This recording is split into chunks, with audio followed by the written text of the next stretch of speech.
Promesses brisées attirent parfois des choses qu'on ne peut pas contrôler, comme Mama.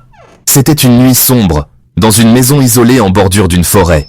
Deux petites sœurs, Clara et Lily, venèrent de perdre leur mère dans un accident tragique. Leur père, submergé par le chagrin, leur promettait chaque soir « Je ferai tout pour que vous ne manquiez jamais de l'amour de votre mère ». Un soir, désespéré, il alluma une bougie et murmura une prière qu'il avait trouvée dans les affaires de sa femme. Une prière qui, disait-on, pouvait ramener un être cher. Au début, rien ne se passa.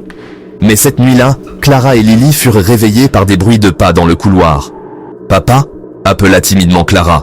Mais il n'y eut pas de réponse, juste un souffle froid qui s'infiltra dans leur chambre. Quand elles tournèrent la tête, elles virent une silhouette à moitié cachée par l'obscurité. Une femme aux cheveux longs et emmêlés, vêtue d'un tissu en lambeaux. Elle murmurait doucement « Mes filles, Mama est là ». Au début, la chose semblait protectrice.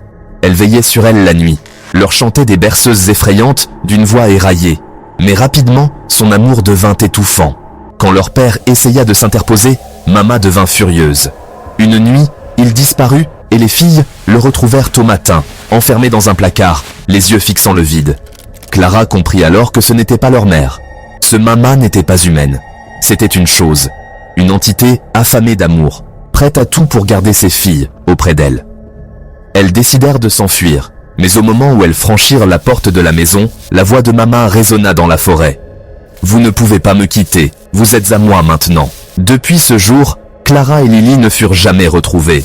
Mais certains disent que si vous vous approchez de cette maison la nuit, vous pouvez entendre une voix douce chantonner. Mama veille toujours sur ses filles. Et toi, appellerais-tu quelqu'un que tu as perdu?